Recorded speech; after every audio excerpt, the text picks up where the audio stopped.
سلامونه د دوست راډیو خوږو زړه ته رانږدې اورېدونکو او د زرو پل خپرونې درنو مینوالو په سلامونو او نیکو هیلو مو هرکلی کوم.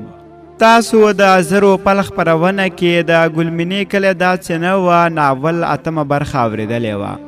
اتمه برخه کې تر دغه ځایه را رسېدلې وه چې شپونکی خپل کاکا ته خط ورلیږي او دا ترې ډېر ګیلهمن ده چې د ده پوښتنه نه کوي.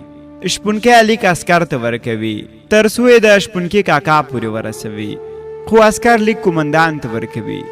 قومندان چې لیک لولي نو له سترګو یې وخت کې بهیږي. هغه لیک عسکر ته ورکوي او ورته وایي چې دا لیک تر ملا صاحب ورسوي او ملا صاحب ته ووایه چې د شپونکي د کاکا د مرګ پکې څه ونه وایي. عسکر همداسې کوي، لیک تر ملا صاحب رسوي. ملا صاحب چې لیک لولي نو له سترګو یې وخت کې بهیږي او بیرته ځوابیه لیک ورته لیکي او عسکر ته یې ورکوي. بالې ګلالې اورېدونکو، دا چې اوس د ناول په نهمه برخه کې څه کیږي نو په ګډه به یې واورو.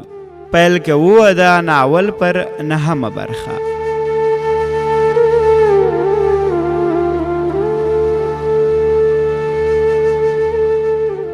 د کلي ملک لیک عسکر ته ورکړ او ورته یې وویل چې زما سلامونه هم ورته کوه.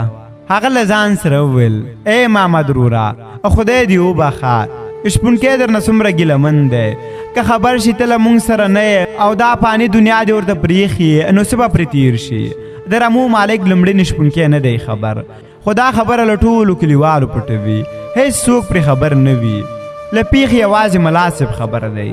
عسکر لیک له ځان سره ښار ته یوسي او هلته یې شپونکي ته وسپاري. کله چې هغه پوه شي چې د رمو مالک ورته لیک رالیږلی نو ډېر ورته خوشحاله وي، لکه داسې چې د ده دسمال خبرې پکې لیکل شوې وي. هغه له نورو عسکرو سره یو ځای کیني او په لوړ اواز وایي ای زما د رمو مالک څه لیکلي، تاسو غوږ ونیسئ زه درته وایم.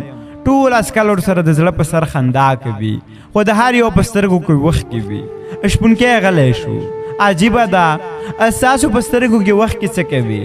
څه د مرګ خبره خو نه ده، دا د خوشحالۍ خبره ده. یو عسکر ورغږ کړ جانو دا د خوشحالۍ وخت کې دی. شپونکی ورته مسک شو او ورغبرګې کړه. هو دا خو دې صحیح وویل. له لیک سره د شپونکي له زړه نه ټولې وسوسې لرې شوې او خپل کتابونه یې راواخیستل. پر مطالعه یې پیل وکړ. دلته په کلي کې ګلمینه له ډېرو ستونزو سره مخ ده. د هغې پلار غواړي چې ګلمینه یو بل هلک ته ورکړي. ګلمینې چې د نازګلې سره خپل زړه هره خبره شریکوله، اوس هغه هم کلي کې نشته او ملک هغه په څه بهانه ښار ته د خپل خور کره لیږلې ده. اوس ګلمینه ډېره ناهیله شوې. پر هغې د مور او ورونو پلار د کلیوالو پیغلو له لورو ډېر فشار و چې تر څو له هغه هلک سره واده وکړي. ګلمینه لیک ولیکي او دا لیک مرینا ته ورکړي. مرینا د دې ډېره نږدې ملګرې وه، خو د زړه راز سره شریک نه وه. دا ځل چې نازګله نه وه نو له دې څخه یې مرسته وغوښته. مرینا په خپله ډېره غټه شیطانه وه. هغه دا لیک خپل پلار ته یوړل. پلار یې له ده ډېر شیطان و. د هغه نوم بلی خان و. په کلي کې د کړتن په نوم مشهور و، ځکه ډېر دروغ به یې ویل. بالی خان دا لیک تر ملک شیرګل ورسوه. ملک چې خبر شو چې لور شپونکي ته د خط لیږلو هڅه کړې نو ډېر غوسه شو او بالي ته یې وویل ژر لاړ شه حکیم را خبره کړه. بالي په منډه د حکیم کور ته ورسېد. د هغه دروازې په زوره ور ټک ټک کړه. حکیم په بیړه دروازې مخې ته راغی. کله چې دروازه خلاصه کړه نو په بالي سترګې ولګېدې. پوښتنه یې ترې وکړه بالیا خیر خو به وي؟ هغه په ماته ساه وویل حکیم صاحب ملک صاحب مو غواړي، ضروري کار دی در سره. حکیم دیرې ته راغی او ملک ته سلام وکړ. ملک په خپل کټ کې ناست و. له چلم څخه یې دوړې ویستې. ټوله دیره لوګۍ ونیولې وه. حکیم غلی کېناست. ملک له ټوخي وروسته هغه ته لیک ونیوه او ورته یې وویل او ګوره په دې کې څه لیکلي دي. حکیم لیک راواخیست او د لیک په لوستلو پیل وکړ. هغه ټول لیک ولوست. کله چې لیک ملک واورېد نو حکیم ته یې وویل د دې لیک په ضد یو بل لیک ولیکه. حکیم ملک صاحب ته وویل نه دا ښه کار نه دی، پرېږده چې خپل لیک د لیک خاوند ته ورسېږي، بیا به ډېر پښیمانه شي. دا ښه کار نه دی. دا داسې ده لکه چې امانت کې خیانت کوي. ملک له کټ راپورته شو او حکیم یې له ګریوانه ونیوه. خپل تندی را ګونځ کړ او ورته یې وویل ګوره دا زما د عزت خبره ده. زر شه زه چې څه درته وایم هغه ولیکه. حاکم په رپېدلې ژبه ورته وویل سمه ده ملک صاحب وایه څه ولیکم؟ هغه وویل ولیکه. ګل مینې زه نور تا نه پېژنم او نور مال خپل ژوند وباسه. زه اوس واده لرم، بچی مې دي. کله چې ستا پلار د رمو مالک ووژه نو له همغې ورځې ته ما هیره کړې او زه نور ستا په نوم څوک نه پېژنم. که دې بیا لیک راولېږه نو زه به د پلار خبر کړم او دا خبره دې هسې بېځایه ده چې مینه در سره لرم. خپل رواج ته غاړه کېږده، نه به وژل کېږي.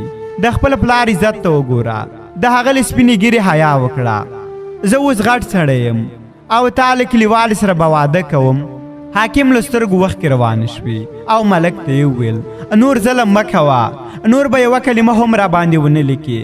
دا د زړونو ازارول دي. زه نشم زغملی که مې ووژنې نو ومې وژنه.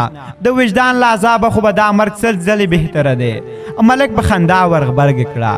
زه حاکم صاحب اوس وجدان ته څوک نه ګوري، بس پیسې مهمې دي، نور څه نشته. حاکم خاموشه له کلي ووت. ملک لیک راواخیست او له جبې څو پیسې راواخیستې او بالي خان ته یې ورکړې. کړتن بالي خان چې پیسې ولیدې نو خپلې داړې چینګې کړې، زر یې خپل جب ته کړې. شاوخوا یې وکتل. ملک ته یې وویل په دې لیک څه وکړم؟ ملک وویل دا به دې لور ته ورکړې چې زما لور ته یې ورکړې او ورته دې ووایې چې ته ښار ته تللی وې او دا لیک دې له شپونکي نه راوړی. هغه ورته وویل اوس مې په قرآن سره خلاص شو، دا دی اوس به دا کار د برق غوندې وکړم.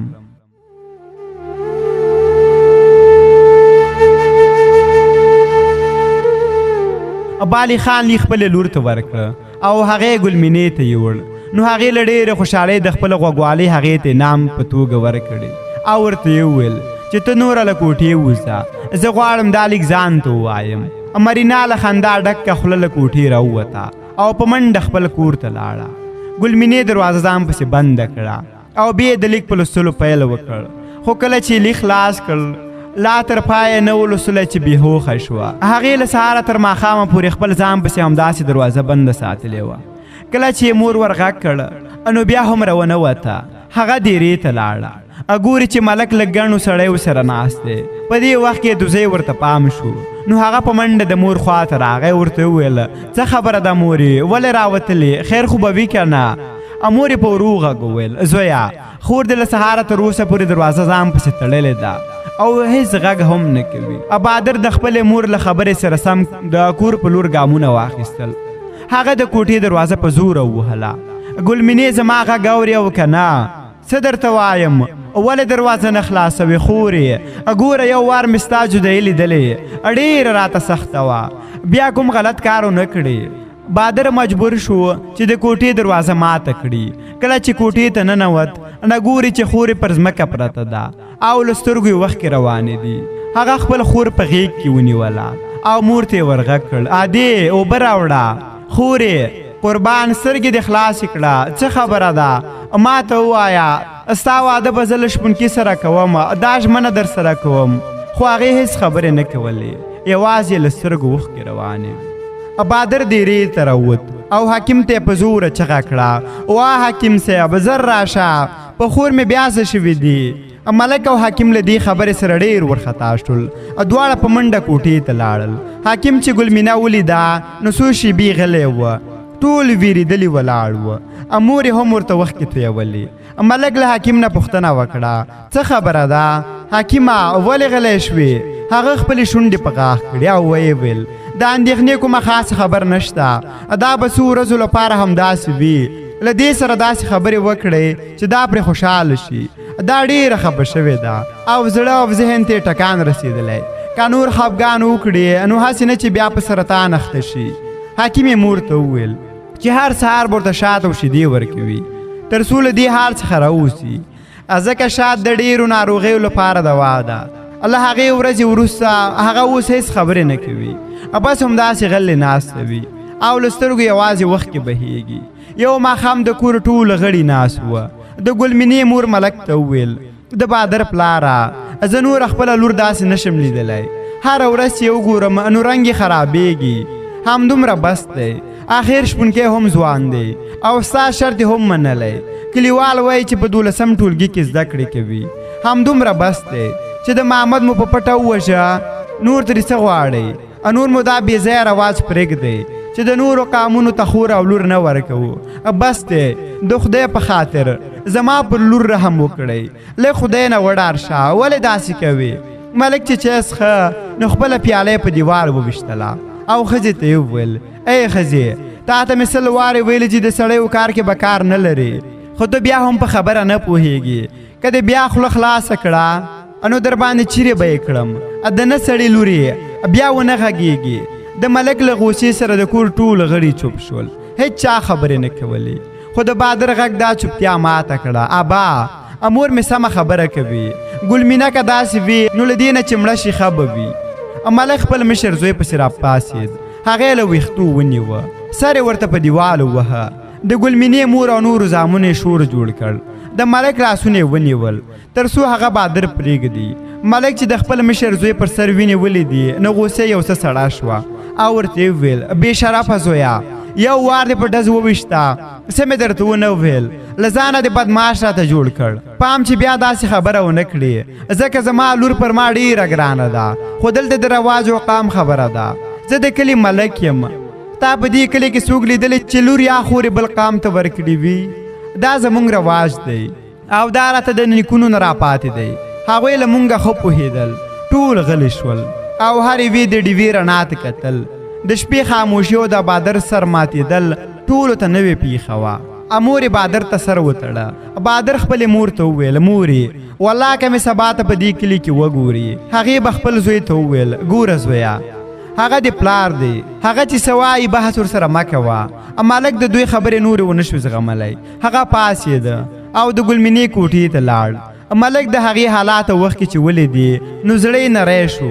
د خپلې نازولې لور خواته کېناست د هغې لاس یې په خپل لاسونو کې ونیوه او ورته یې ویل زما نازولې ګوره ستا له وجې مې بادر سره جنګ وکړ سر مې پرې مات کړی دی خیر دې داسې مه کوه زما ضد او خپل رواج مه ماتوه زما د لونګۍ ته وګوره په دې کلي کې ستا د پلار عزت دی ما خو ته شپون ته ورکولې خو تا ولیدل چې هغه تا ته سره کم خطره لېږلې وه هغه مې پر حاکم صاحب ولوس ډېر مې ورته غوسه راغله زړه مې وویل چې وینې وڅښم خو کله چې تا ته ګورم نو بیا مې زړه راته وایي چې ګلمینه پرې خفه کېږي نو پرې مې خود زما ګرانې لورې که د بیا هم غواړې زه به د هغه په خو ته وغورځم او هغه ته به ووایم خیر د زما له لور سره واده وکړه هغه درته راضي کړم ګلمینې چې د خپل پلار مظلومیت ولید نه سترګو دی د شپونکي لیک ودرېد د هغه خبره ور یاده شوه چې لیکلې وه د خپل پلار عزت نه ګوري هغې خپل وخت کې پاکې کړي او ویې ویل پلاره زه نور شپونکی نه پیژنم خو زه له بل چا سره واده هم نشم کولی ملک چې د خپل لور دا خبره واورېده نو زړه یې خوشحاله شو هغه خپل وخت کې پاکې کړي او هغه یې په سر ښکل کړه د ګلمینې مور ته یې ورغږ کړه وا د ګلمینې مورې راشه زما او د لورکۍ مې روغه وشوه د هغې مور او وروڼو کوټې ته په منډه راغلل ګلمینې خپله ترخه مسکا وکړه د زړه په سر یې وویل زه مې نور پلار نه خفه کوم او نه غواړم چې زما په سر تاسې جنګ وکړئ او ما ته اندېښنه وکړئ بس یوازې له تاسې سره د ټول عمر لپاره اوسېدل غواړم ټول یې څنګ ته راغلل او په یو غږ یې ورته آفرین وویل ملک د ګلمینې مور ته ورغږ کړ چې داسې ده نو زما د ګلمینې له چرګانو څخه یو چرګ حلال کړه او ښه یې سور کړه چې ټول نن شپه میله وکړو که څنګه ګلمینې هغې په وچو شونډو مسکا وکړه او سر یې ښکته کړ په ټولو پاتې شپه ډېره په خوښۍ تېره شوه ټوکې ټکالې وکړې بادر یې هم له پلار سره پخلا کړ خو په ګلمینې ډېره سخته تېره شوه او هغې ټوله شپه د شپونکي یادونو ته وخت کې تویې کړی هغې ډېر هڅه کوله چې شپونکی هېر کړي خو بار بار به یې زړه ته دا خبره راتله چې شپونکی له ما سره ډېره مینه کوي ګلمینې ته په کلي کې ژوند ډېر سخت شو او له پلاره یې وغوښتل چې د نازګلې خوا ته لاړ شي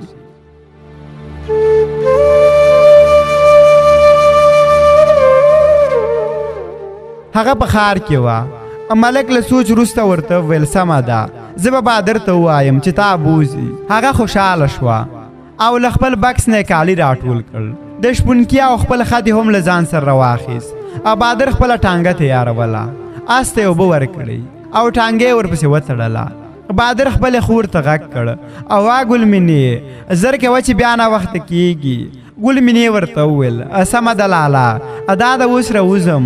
هغې په بیړه تور پړونی له ځانه راتاو کړ او خپله غوټه یې راواخیسته. مور یې په دروازه کې ولاړه وه. هغه یې په سره ښکل کړه او ورته یې وویل لورې زر راځه چې دلته بیا زه هم درپسې خفه کېږم. او رښتیا له ځان سره نازګله هم راوله. هغې ورغږ کړ سمه ده مورې ضرور به یې راولم. اوس لپاره د خدای په امان. ګل مینه د خپل ورور ټانګې ته وختله. مور یې جام اوبه ورپسې وشیندلې او ورته وویل الله مو مل شه بچو سفر مو خدای بې خطره کړه. ټانګه روانه شوه. ګل مینې خپل کلي ته کتل. ټول کلیوال ورته لاسونه خورول. په ګودر یې سترګې ولګېدې. پیغلو په یو بل باندې اوبه شیندلې. هغې د خپل تیر وخت ور یاد شو. له ګودره یې زر سترګې واړولې. ټانګه له کلي بهره شوه. ګل مینې یو سوړ اسویلی وکړ. مخې د غره لمن ته پام شو. هغې د غره په لمن کې سترګې خښې کړې. اوس د غره په لمن کې نه شپونکی شته نه یې رمې شته. هغه لویه دښته چې زرغونه او ښایسته به ښکارېده اوس خزان وهلې ښکارېده.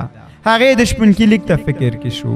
هغه د شپونکي لیک ته په فکر کې شوه او خپل وخت کې پاکولې چې بهادر ورباندې نظر شو. ورته وویل خورې ولې ژاړې؟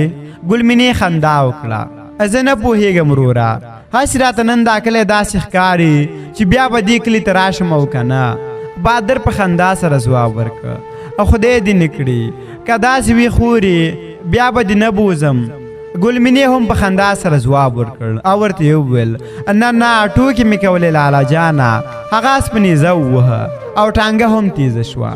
بهادر خپل خور ته وویل بیا داسې ټوکې ونه کړې. هغې ویل سمه ده بابا بیا به داسې خبرې نه کوم. دوی چې کله ښار ته ورسېدل نو ګل مینې ته هر څه ناشنا ښکارېدل او په هر ځای کې ورته شپونکی ښکاره کېده. زړه یې غوښتل چې له ټانګې څخه ښکته شي او د شپونکي لټون وکړي. خو کله چې د هغه لیک ور یاد شي نو بیا یې زړه سخت ټکان وخوري او د شپونکي په یادولو خپل ځان ته په غوسه شي. ښار ته په لومړي ځل ټانګه راغلې وه. هر چا ورته کتل. په همدې ځای کې شپونکي هم له کور څخه رخصت شو. ټولو خلکو ټانګې ته کتل چې د شپونکي هم پرې سترګې ولګېدې. دوی دواړه د ترور کور ته ورسېدل.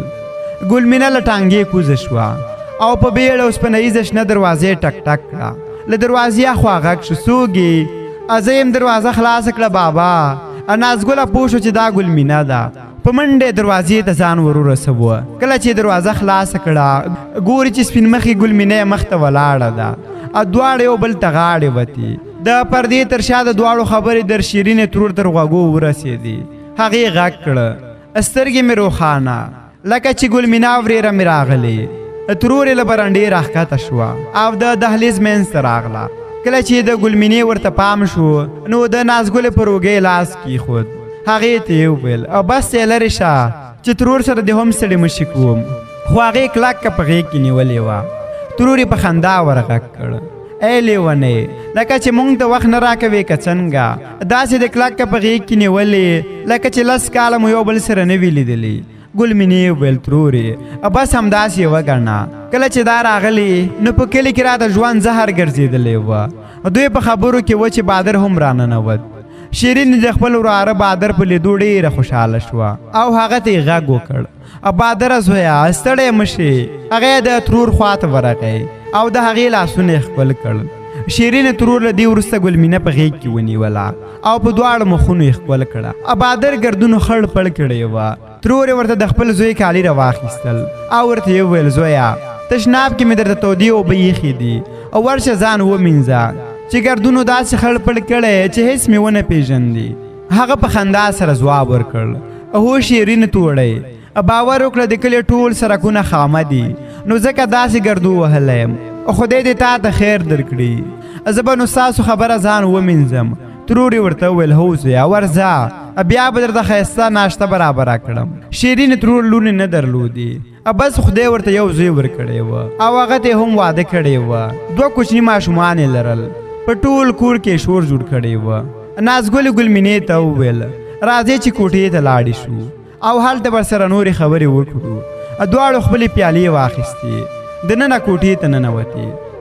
نازګل له ګلمینې څخه پوښتنه وکړه ای لیونۍ څنګه دې په څو میاشتو کې رنګ داسې بل ډول شوی رښتیا له هغه شپونکي نه دې خبر لري او که نه هغې ویل خورې نور د هغه نوم مه اخله زه هغه نه پیژنم او نه غواړم چې د هغه په اړه څوک را سره خبرې وکړي نازګل په ډېرې حیرانۍ سره وویل ولې لکه چې جنګ مو کړی که څنګه ګلمینې سوړ اسویلی وکړ سترګو کې وخت کې منډې وکړې او په ژړغونې غږ یې ورته وویل خورې اوس هغه شپونکی نه دی پاتې اوس ډېر بدل شوی ګلمینې د لږ ټولې خبرې ورته وکړې او بیا ورته د خپل پلار کیسه هم وکړه نازګله ډېره غمجنه شوه هغې ورته هېڅ ونه ویل دواړو له یو بل سره نور هېڅ ونه ویل د نازګلې په زړه کې ډېرې پوښتنې ګرځېدې خو د ګلمینې مایوس څېرې ورته اجازه نه ورکوله دواړه په همدې سوچ کې وه چې د شیرینې ترورې غږ یې ترې غوږونو شو وا جنکو تاسې نه مړېږي راشه چې یو ځای کښېنو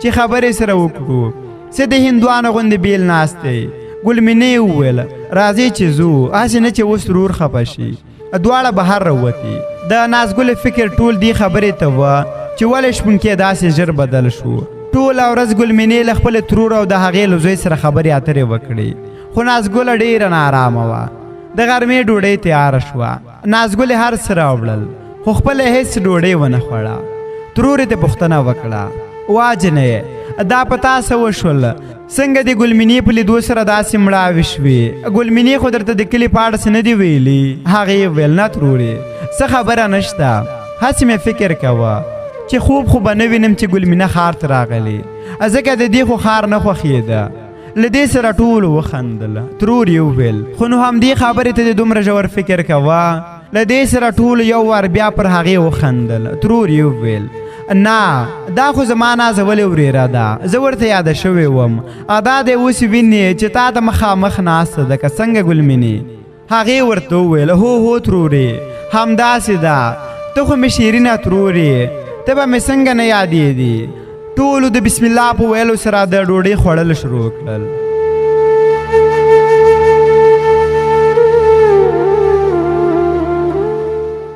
د دوست راډیو خوږو افضلت رانږدې اورېدونکو دا وه د ګلمینې کلی داسې نه وه ناول نهمه برخه چې ما نظیف الله صالح درته وړاندې کړه دا چې په لسمه برخه کې څه پیښیږي نو راسره تم پاتې شئ تر بلې برخې چې ستاسو درنه چوپړ ته راځم تر هغې مو په پاک او لایزاله رب تعالی سپارم هر چیرې چې یاست ښاد آباد د مینې ډک ژوند ولرئ بې مینې بې جانانه مه شئ ښه وختونه